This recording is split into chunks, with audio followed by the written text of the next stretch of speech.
할렐루야.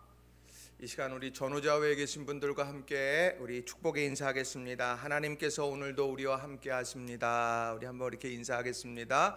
우리 인터넷으로 예배드리시는 모든 가정들 우리 함께 하나님이 우리 함께 하심을 믿고 이렇게 인사하셨으면 좋겠어요.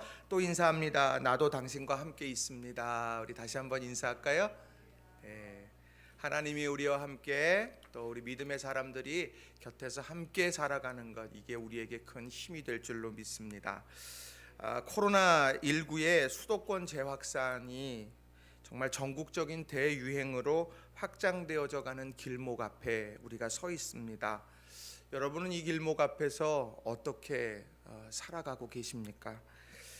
인터넷 뉴스, 지난 한 주간의 인터넷 뉴스나 사람들의 입에 회자되어졌던 내용들을 보면 교회, 목사 이런 단어들이 참 대다수를 이루었습니다. 이제 다시 회복되어져 일상의 삶을 회복할 수 있겠다 하는 희망의 싹, 이것이 이렇게 튀었었는데 교회가 또 목사가 그것을 송두리째 잘라버렸다고 많은 사람들이 마음의 원망을 담아서 그렇게 토로하고 그렇게 지나온 것이 지난 한 주간의 삶이었습니다. 이러한 상황을 보면서 지금까지 열심을 다해 방역 지침을 따라서 최선을 다한 건강한 교단의 많은 교회들은 참 당혹스럽기 그지없습니다. 최선을 다한 결과가 이것인가 하는 안타까움과 더불어서 또 다양한 의혹들을 사람들이 이야기하는 그런 모습들을 또 보게 됩니다. 이러한 이야기 속에서 여러분의 마음은 평안하십니까? 아니면 분노와 슬픔으로 가득 차 있으십니까? 이러한 세상의 한복판을 살아가면서 무엇이 가장 중요할까 그렇게 생각해 보면서 저는 오늘 이 요셉의 이야기를 여러분과 좀 함께 나누면서 그럼에도 신실한 자로 살아갑시다 라는 제목으로 여러분과 두 가지의 중요한 교훈의 메시지를 좀 함께 나누고 싶습니다. 우리가 이런 어려운 형국에 과연 어떻게 해야 될까? 자, 첫 번째로는요, 원치 않는 상황 속에서도 신실한 자가 되려고 힘써야 한다는 겁니다. 한번 따라해 보겠습니다. 원치 않는 상황에서도 신실한 자가 되려고 힘써야 합니다. 아멘. 우리가 원치 않는 상황을 마주하고 있어도요, 우리가 포기하지 말아야 될 것은 신실한 자가 되어야 하는 것, 그것입니다. 사람들을 힘들게 하는 것이 무엇일까 생각해 보았습니다. 물질적인 것도 있을 수 있고 관계적인 것들도 있을 수 있겠죠. 그런데 무엇보다 사람들을 제일 많이 힘들게 하는 것은 그 어떤 사람에게 어떤 상황에게 걸었던 신뢰와 기대, 이것이 한순간에 무너지게 될 때 사람들은 그것을 너무도 견딜 수 없어 합니다. 믿었던 사람들로부터 경험되는 냉소와 비난, 이것은 다른 어떤 것으로도 치유될 수 없을 것처럼 사람들을 절망으로 밀어넣곤 합니다. 그런데 중요한 것은 그런 상황이 놓여지게 되면, 그런 외부적인 상황이 내 마음을 잠식해버리게 되면, 이 내면을 장악해버리게 되면 사람들은 눈빛도 달라지고요, 어투도 달라지고요, 사물을 바라보는 관점도 다 틀어지게 되더라는 겁니다. 그래서 이 배신, 또 신뢰의 넘어짐, 신뢰가 무너지는 것, 이런 것들은 참 우리에게 있어서 중요하게 관리되어져야 될 부분입니다. 자, 오늘 본문에 보면 그런 배신, 또 그런 아픔, 이런 것을 경험한 한 사람이 등장하죠. 그 이름은 요셉입니다. 그의 삶은 그가 배신으로 인해서 원치 않는 자리, 그 자리에 놓여졌다고 그렇게 말합니다. 잘 아시다시피 다른 사람들이 경험하지 못한 일을 경험했는데, 그게 뭐냐면 형제들로부터 인신매매를 당하고 애굽으로 팔려가게 되는 그런 일이었습니다. 다른 사람들도 아닌 식구, 밥을 같이 먹는 사람들 아닙니까? 같이 밥 먹고 같이 잠을 자며 운명을 함께하는 그 가족이 자신을 버리게 된 것이죠. 그래서 자신이 원하지 않았던 자리에 서게 됐습니다. 자, 창세기 39장 1절과 2절은 그가 서 있는 자리를 이렇게 설명을 하고 있다는 거예요.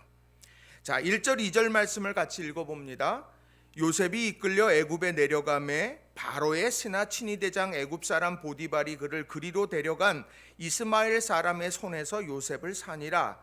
여호와께서 요셉과 함께 하심으로 그가 형통한 자가 되어 그의 주인 애굽 사람의 집에 있으니. 자, 오늘 이 말씀을 보시면 요셉이요 이끌려 애굽에 내려갔습니다. 내가 자원해서 내려간 것이 아니라 이끌려서 갔습니다. 또 이스마엘 손에서 보디발에게 팔려졌어요. 그리고 그의 주인 애굽 사람의 집에 있다라고 말합니다. 그는 아버지 집에 머물고 싶었어요. 아버지 사랑 안에서 채색 옷 입고 행복하게 살고 싶었습니다.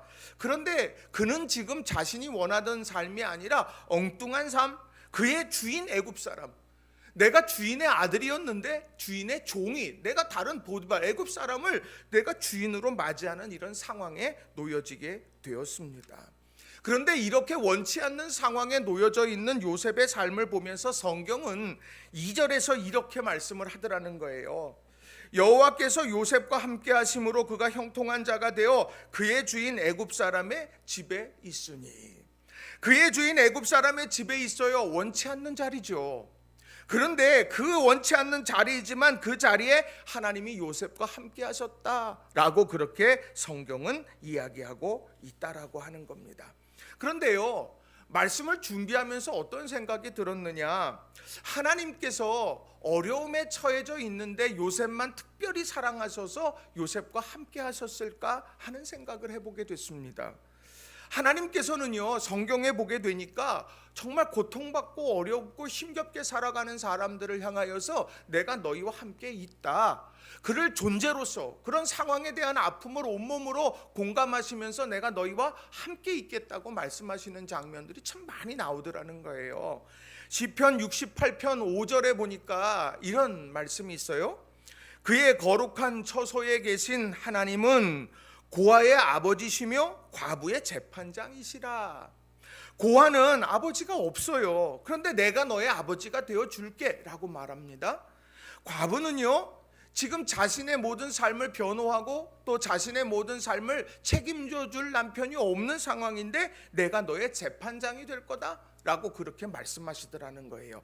특정한 고아, 특정한 과부와 함께 있겠다고 하신 것이 아니더라는 겁니다. 또 마태복음 25장 40절에도 예수님이 이런 말씀을 하십니다.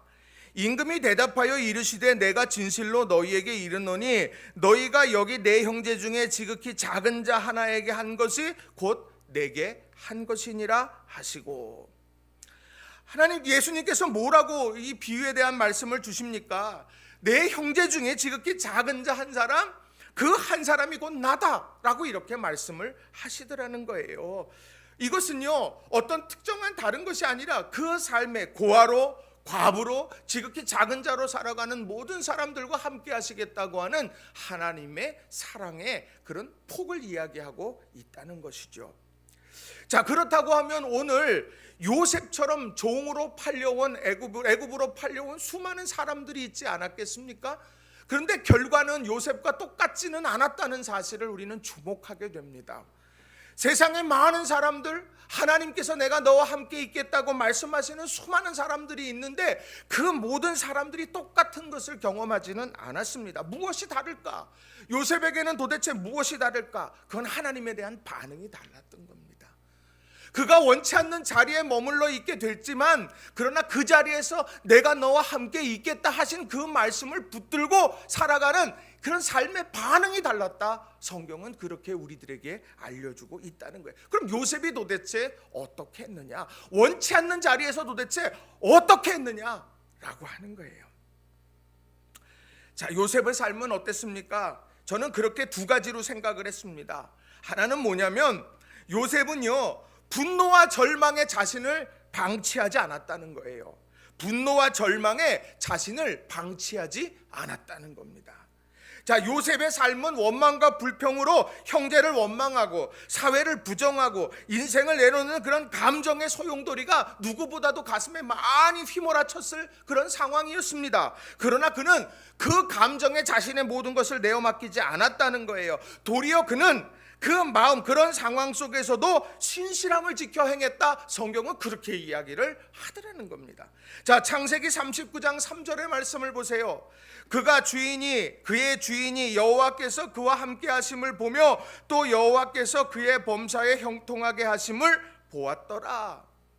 오늘 그의 주인이 뭘 봤습니까? 요셉을 통해서 여호와께서 그와 함께 하시는구나 라고 하는 것을 보았다는 거예요. 보디발의 눈으로 요셉의 삶을 보니까 그 안에서 하나님을 발견하게 되어졌다라고 하는 것입니다. 이건 뭐겠습니까? 야, 포로로 팔려왔으니까, 내가 이제 포로로 팔려왔으니까 아유, 이 저주받은 인생, 나는 이 인생이 싫어, 나는 이 사회가 싫어, 그렇게 하면서 주저앉는 것이 아니라 그 가운데에서 자신이 오늘 서 있는 그 자리에서 하나님에 대한 신실함, 자신을 통해 하나님이 드러날 수 있도록 최선의 노력을 경주하고 신실함을 유지했다라고 하는 것입니다. 오늘 마음의 분노와 절망, 그것이 얼마나 그의 마음을 휘몰아쳤겠어요. 그러나 그는 신실함으로 살아가기로 결단했다는 거. 이게 오늘 우리가 가져야 될 믿음의 태도입니다. 오늘 코로나19로 인해 방역 수칙을 지켜가면서 행했던 대면 예배, 이젠 그것도 못하고 있습니다. 지금 여러분은 저만 보고 계시겠지만 지금 여기 앞에서는요, 텅 빈 예배당에서 지금 예배를 드리고 있습니다. 오늘 이 교회, 이런 모습이 우리 교회만의 문제겠습니까? 아닙니다. 이것은요, 오늘 지금 이 땅에 우리 대한민국에 있는 많은 교회들이 다 경험하고 있는 내용입니다. 자, 이런 모든 일들, 모든 교회들이 최선의 노력을 다해서 이 문제 풀어가려고 했었는데 한 주간 동안에 특정 인물, 특정 교회 일탈로 수포로 돌아가는 것들을 보면서 많은 사람들이 가슴 아파합니다. 기독교 전체에 큰 아픔을 주기도 했고 상처를 주었죠. 이제 코로나19 시대 이후에 과연 우리들이 교회가 교회로서의 선교의 사명을 감당해 갈 때 얼마나 큰 장애물이 될 것인가 라는 생각도 해보게 된다는 거예요. 여러 가지 SNS든지 여러 사람들과 대화 나누다 보면 그것을 한마디로 분노와 탄식, 이 두 가지로 대표할 수 있게 되더라는 거예요. 그건 다른 말로 감정의 토로가 되는 것이죠.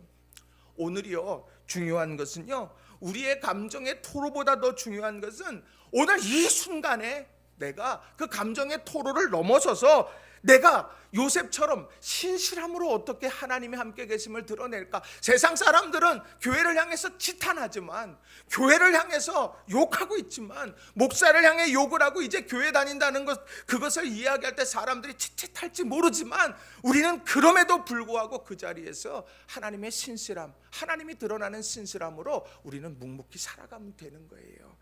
바라기는 우리 성도님들이 분노와 절망의 자신을 방치하지 않으셨으면 좋겠습니다. 그래서 믿음 안에 신실함을 택하는 우리 모든 성도님들 되시기 바랍니다. 또 요셉은요, 이 뜻하고 원하지 않은 상황, 그 상황 속에서도요, 하나님의 뜻, 이걸 꼭 붙들었다는 거예요. 하나님의 뜻을 붙들었어요.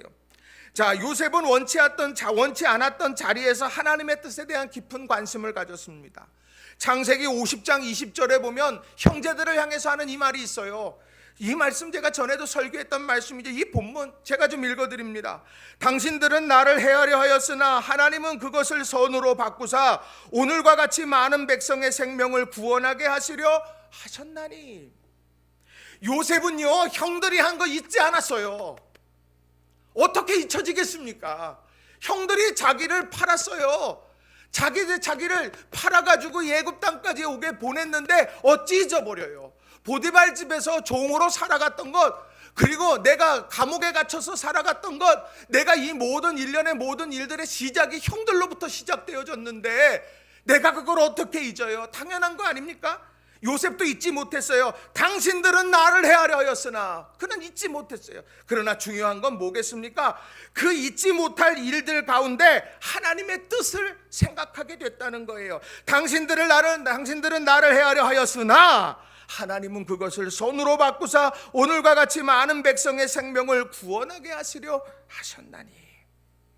오늘 그 아픔의 역사 가운데 하나님께서 어떤 뜻을 담고 계실까? 그것을 그는 총리 대신이 되어져서 형들 앞에서 그것을 고백하고 있습니다. 그 전부터 그것을 간직하고 있었다는 이야기겠죠. 오늘 우리는 지금 원치 않는 자리에 와 있지 않습니까? 누가 예배를 지금 인터넷 예배로 드리는 거 누가 원했겠습니까? 오늘 우리가 신앙생활하면서 우리가 원했던 거 아니에요. 마스크 쓰면서 내가 24시간 거의 그렇게 살아가야 되고, 내가 사람들과 만나서 이야기하는 것 하나도 못하고, 내가 대면 접촉을 기피해야 되고, 내가 맛집 가는 거, 여행 가는 거, 뭐 하는 거 하나도 못하게 될 정도로 되는 거 아무도 원하지 않았습니다. 그러나 중요한 건 우리는 이거 잊혀지지 않을 거예요. 코로나19 잊혀지지 않을 거예요. 그런데 중요한 건 우리는 그 안에 하나님의 뜻이 무엇일까를 다시 한번 생각해 보아야 된다는 겁니다.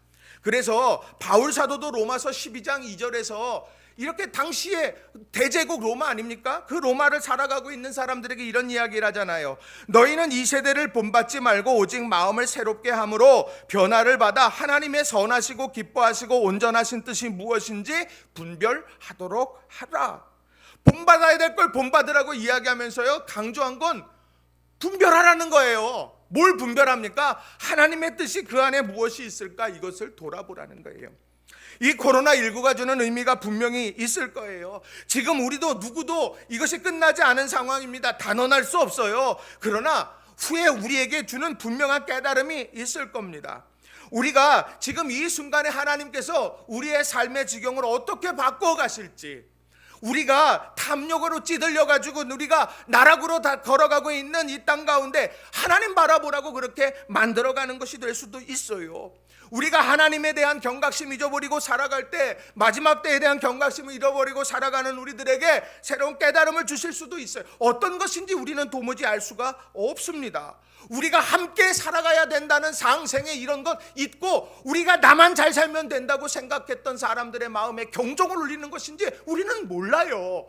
그러나 중요한 것은 그 안에 분명히 하나님의 뜻은 있다라고 하는 것이죠.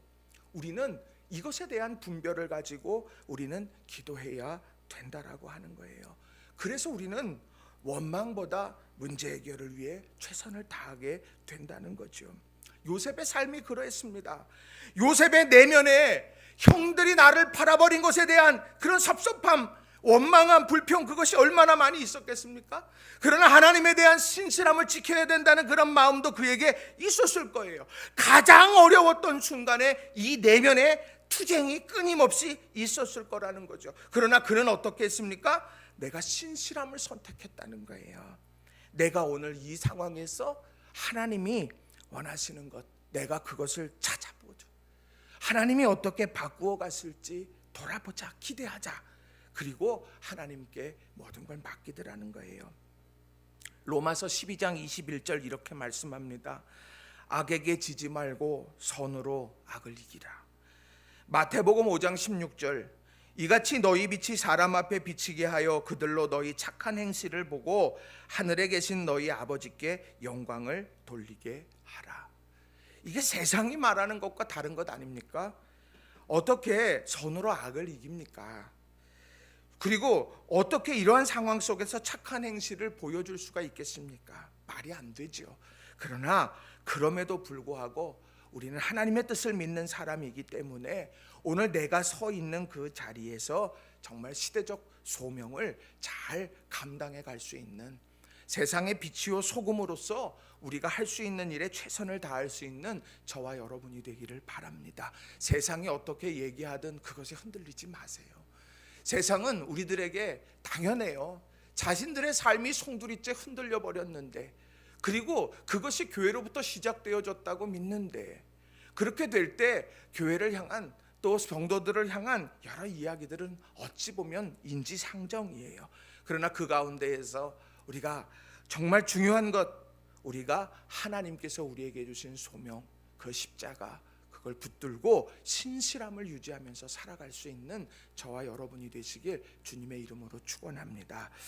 두 번째로는요, 원치 않는 자의 상황 속에서도 신실한 자에게 임하는 하나님의 손길을 신뢰해야 한다는 거예요. 한번 따라해 보겠습니다. 원치 않는 상황 속에서도 신실한 자에게 임하는 하나님의 손길을 신뢰하십시오.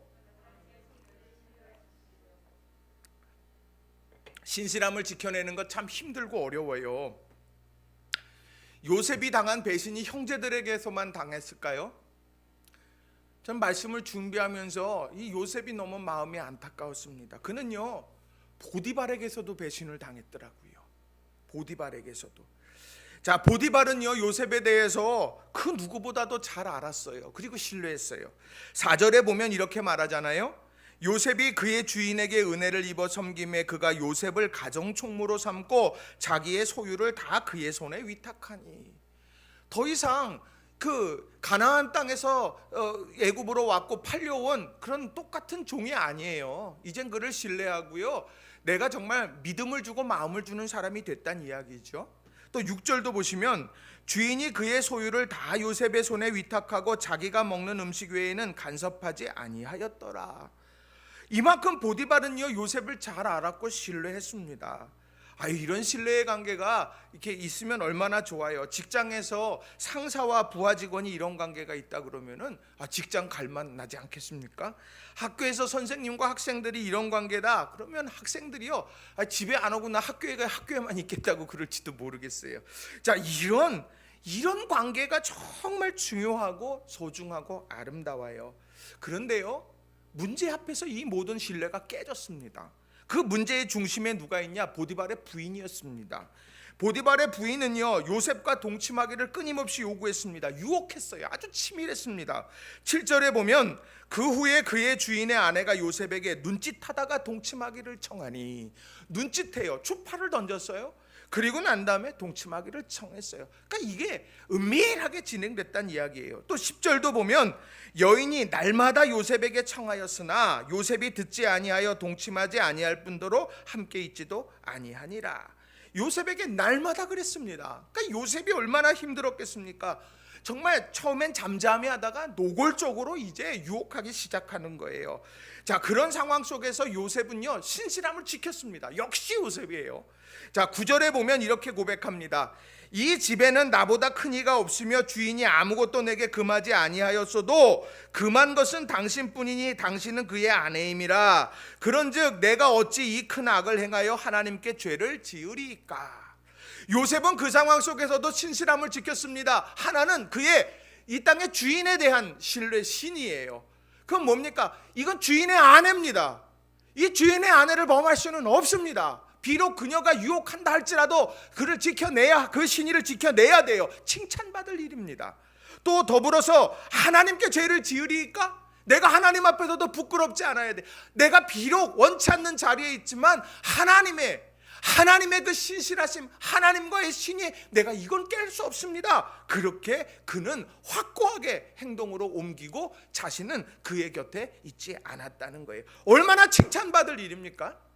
얼마나 칭송받을 일이에요. 그런데 그 결과가 어떻습니까? 19절 20절 완전 배신이에요. 자, 19절 20절 우리 같이 한번 읽어보겠습니다. 시작. 그의 주인이 자기 아내가 자기에게 이르기를 당신의 종이 내게 이같이 행하였다 하는 말을 듣고 심히 노한지라. 이에 요셉의 주인이 그를 잡아 옥에 가두니 그 옥은 왕의 죄수를 가두는 곳이었더라. 요셉이 옥에 갇혔으나. 누구보다도 요셉을 잘 알고 있을 보디발 아닙니까? 어찌 보면 요셉의 입장에서 자신의 그런 무죄함을 제일 증명해 줄 수 있는 사람이 보디발 아니에요? 보디발이라면 애굽 사람 모든 사람이 나에게 다 등 돌려도 보디발이라면 내 편 들어줄 거 내 마음 알아줄 수 있는 사람 아니에요? 어찌 보면 그를 신뢰하고 그를 의지했는지 몰라요. 그런데 보디발이 어떻습니까? 아내의 말을 듣고 심히 노했어요. 화가 머리끝까지 났습니다. 그리고는요, 요셉의 주인이 요셉을 잡아 옥에 가두어 버렸어요. 요셉과 얘기했다는 얘기가 전혀 없습니다.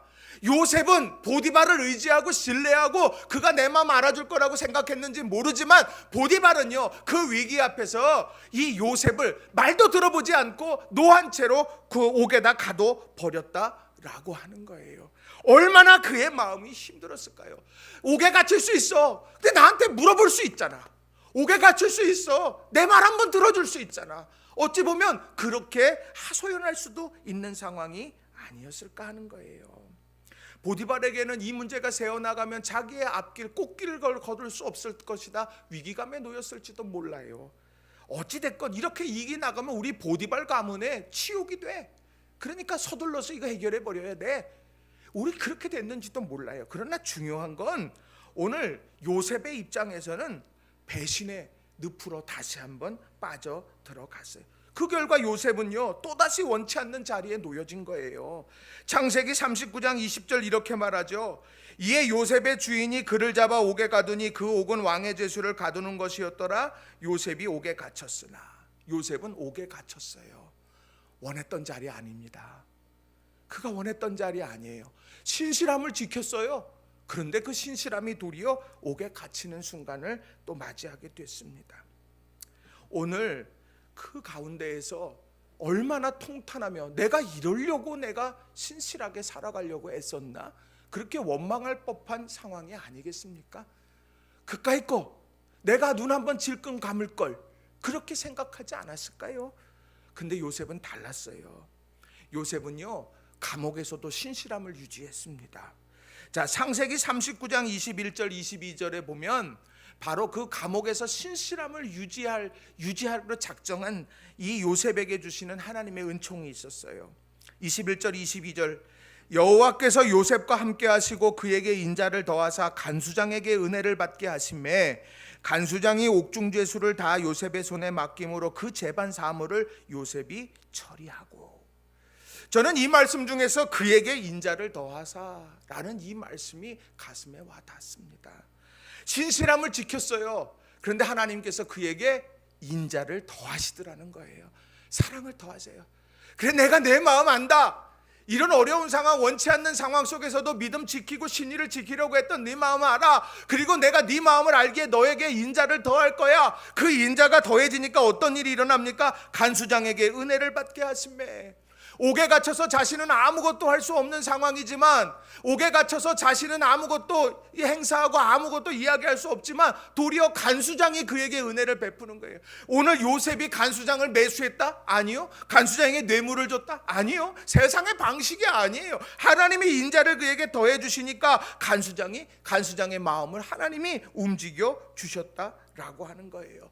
그로부터 시작된 하나님의 인자의 역사가 어떻습니까? 거기서 술 맡은 관원장, 떡 맡은 관원장을 만나요. 술 맡은 관원장에게 꿈을 해석해 주었죠. 술 맡은 관원장이 바로 앞에 섰어요. 바로 앞에 서서 바로가 꿈 꿨어요. 바로가 꿈을 해석하지 못해요. 애굽의 모든 술사들이 꿈을 해석 못해요. 그때 이 요셉을 기억나게 해요. 그리고 마침내 요셉이 꿈을 해몽하면서 그에게 총리 대신이 되어지는 아름다운 역사가 일어나요.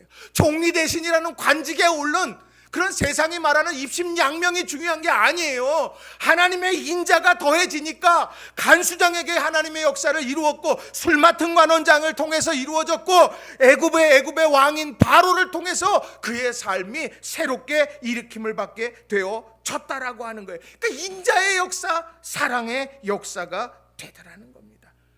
저는 여기에서 너무너무 하나님, 우리나라 가운데 이 인자의 역사가 일어나기를 원합니다. 지금 이 어려운 가운데에서도 신실함을 유지하면서 살아가려고, 세상의 빛과 소금으로 살아가려고 애쓰고 수고하고 노력하는 우리 이 땅의 믿음의 사람들에게 하나님 이 인자의 역사를 하나님께서 세워주옵소서, 이렇게 기도하게 되더라는 거예요. 우리 여러분, 이 꿈을 꾸면서 오늘 신실함을 지키는 것 아니겠습니까? 저는 이 말씀 들으면서 애굽의 총리 대신이 딱 되어졌어요. 그리고 수레를 허락했고, 이 애굽 땅에 요셉보다 위인은 나밖에 없다, 이렇게까지 선언했는데, 그때 제일 두려워했던 사람이 누굴까 생각했습니다. 저는요 보디발 생각이 났어요. 보디발. 이렇게 될 줄 내가 알았나? 아니 내가 샀는데, 내가 노예시장에 가서 내가 이스마엘 사람 손에서 내가 사왔는데, 아니 이 사람이 나보다 높은 지위에 있는 총리 대신이 되다니. 내가 그때 내 아내가 유혹했을 때 내가 요셉의 말이라도 좀 들을 걸. 내가 그거 알고 있었는데 내가 요셉한테 그러지 말 걸. 아마 그런 생각이 들지 않았을까요? 형들도 두려워했죠. 이제 우리 다 죽었구나. 양식은커녕 목숨도 부지하기 어렵겠다. 그럴 수 있지 않았겠어요? 그런데 중요한 건 뭐냐면, 오늘 요셉은 보디발에게도 형제들에게도 복수하지 않아요. 그게 바라보는 초점은요, 하나님께 있었고, 그의 태도는 하나님에 대한 신실함이 있었기 때문이라는 거예요. 이걸 바꿔놓고 생각해 보자는 이야기예요. 오늘 우리가 원치 않는 자리에 있어요. 그렇다면 우리는 신실함을 유지하는데 최선의 노력을 다해야 되는 거예요. 신실함을 유지함으로써 그렇게 될 때 보디발의 잘못된 선택을 하나님이 부끄럽게 하셨고, 신실함을 유지하면서 살아갈 때 형제들의 잘못된 선택을 부끄럽게 만드셨습니다. 우리는 이것을 다시 한번 목도해야 된다라고 하는 거예요. 저는 말씀 준비하면서 빌립보서 4장 8절과 9절의 말씀을 가슴에 결단의 말씀으로 제 스스로 아멘하여 받았어요. 자, 8절 9절 말씀을 제가 세 번역으로 좀 읽어드리겠습니다. 마지막으로 형제자매 여러분, 무엇이든지 참된 것과 무엇이든지 경건한 것과 무엇이든지 옳은 것과 무엇이든 순결한 것과 무엇이든 사랑스러운 것과 무엇이든지 명예로운 것과 또 덕이 되고 칭찬할 만한 것이면 이 모든 것들을 생각하십시오. 그리고 여러분은 나에게서 배운 것과 받은 것과 듣고 본 것을 실천하십시오. 그리하면 평화의 하나님께서 여러분과 함께 하실 것입니다. 생각하고 실천하고, 이 두 가지가 오늘 신실함을 지키는 우리 모두의 모습일 겁니다. 오늘 우리들이 이 어려운 순간에 내가 생각하여야 할 것이 무엇인가를 돌아보고, 그리고 내가 실천해야 될 것이 무엇인가를 돌아보았으면 좋겠습니다. 오늘 이 땅의 모든 것을 바꿀 수 있는 것은 하나님의 인자하심, 그것이에요. 오늘 다시 한번 주님 앞에 의탁하면서 우리가 원치 않는 상황 속에서도 우리가 믿음 안에서 다시 한번 우리를 견고하게 하나님의 인자하심을 붙들고 신실한 삶을 살아가기로 결단하는 우리 모든 성도님들이 다 되시길 주님의 이름으로 부탁을 드립니다. 속상하고 안타까운 것 저나 여러분이나 똑같습니다. 저도 힘들고 어려워요. 이번 주간에 우리 성도님들이 이것저것 많이 보내주셨어요. 먹을 것도 보내주시고, 위로 전화도 해주시고, 위로 카톡도 해주시고, 그러면서 목사님 힘내세요, 목사님 힘내세요 그래요. 제 마음 어찌 아는지. 어저께는 천둥도 치더라고요. 비도 내리고. 내 마음 아시는지. 그런데 중요한 건 그럼에도 불구하고 원망과 힘겨움이 밀려들 때 우리는 신실함을 택하면서 우리는 살아가면 되는 거예요. 그게 믿음의 사람들의 모습이라는 겁니다. 여러분, 마음속에 속상함이 밀려들 때 그때 기도하세요. 생각하게 될 게 뭐고 실천해야 될 게 뭔가를 다시 한번 가슴에 새기는 저와 여러분 되기를 바랍니다. 말씀 정리합니다. 어제 제 동기 페북에 이런 글이 하나 올라왔습니다. 유진 피터슨이 쓴 다윗 현실의 뿌리 박은 영성이라고 하는 책에 나온 내용이에요. 제가 좀 읽어드릴게요. 마틴 부버의 말인즉 우리가 다른 사람을 위해서 할 수 있는 가장 위대한 일은 그 사람의 가장 깊은 내면에 있는 것을 굳게 다져주는 것이다. 즉 시간을 들여서 상대의 가장 깊은 내면에 있는 가장 그 사람다운 것이 무엇인지를 찬찬히 알아보고 인정과 격려를 통해 그것을 굳게 다져주는 것이다. 가장 위대한 일은 내면을 다져주는 일이래요. 여러분, 우리의 내면이 요즘처럼 흔들리고 또 우리 곁에 있는 사람들이 요즘처럼 분노와 탄식으로 그렇게 완전히 잠식되어져 버린 때가 언제 있었을까요? IMF 때보다 더 심한 때다. 지금 마치 전쟁이 난 것처럼 힘들고 어려운 순간이다. 그래서 원치 않는 자리에 있으니 내가 너무 고통스럽다. 이게 장기화되어지니 너무 힘들다. 그런 상황에서 끊임없이 쓴뿌리가 나오고 끊임없이 우리의 모든 것을 바꾸어 놓는 일들이 벌어집니다. 여러분, 그 가운데에서 우리가 기억해야 될 것, 원치 않는 자리에 있다 인정하십시다. 그리고 그 자리에서 신실함을 지키려고 애쓰면 좋겠어요. 우리들이 사람 욕해봐야 뭐 하겠습니까? 사태 해결에 문제될 거 하나도 없어요. 우리는요, 이 문제를 놓고 신실하게 우리가 각자의 자리에서 내가 할 수 있는, 문제를 해결해낼 수 있는 그런 일들을 감당하면 되는 거예요. 방역수칙 잘 지키고요. 여러분 이 코로나19 가운데에서 감염되지 않도록 여러분 그냥 여기저기 막 다니지 마시고 가정의 골방에 기도해서 할 수 있는 대로 기도하시면서 여러분 그렇게 사시라는 거예요. 원치 않는 자리에 있는 거 인정한다면 하나님의 인자하심을 기대하십시다. 옥에 갇혀 있던 그에게 하나님의 인자를 더하셨어요. 그리고 하나님께서 그의 억울함을 하나님께서는 보란 듯이 해결해 주셨습니다. 하나님께서 이 땅에 우리 교회들을 하나님은 든든히 세우실 거고, 하나님께서 우리 크리스찬들을 든든하게 세워갔을 거예요. 이런 일들을 기대하면서 오늘을 살아가는 저와 여러분이 되기를 주님의 이름으로 간절히 축원합니다. 이 시간 우리 같이 합심해서 통성으로 기도했으면 좋겠습니다. 하나님, 원치 않는 자리에 있지만 신실함을 견지하면서 살도록 결단하겠습니다. 하나님, 그리고 그렇게 결단하는 우리에게 하나님 인자를 더해 주세요. 이 땅에 이 코로나19 문제 해결하기 위해서 애쓰는 의료인들 얼마나 안타까운지 몰라요. 얼마나 애쓰고 있는지 몰라요. 또 많은 사람들 정말 최선의 노력을 다해서 어떻게든 살아보려고 애쓰고 있어요. 우리가 이런 여러 상황들 가운데에서 뜻하지 않는 엄청난 전국적 대유행이라고 하는 그런 상황이 있어요. 그런 상황 속에서 하나님, 그럼에도 우리가 신실함을 견지하면서 살겠습니다. 그래서 이 문제 풀어내도록 노력하겠습니다. 하나님, 우리의 힘만으로 안 돼요. 하나님의 인자하심이 머물러 주세요. 우리가 이렇게 간절히 이 땅을 위해서, 또 우리 교회와 또 우리 성도들과 여러분의 삶을 위해서 이 시간 같이 통성으로 합심해서 기도하도록 합니다. 기도하십시다.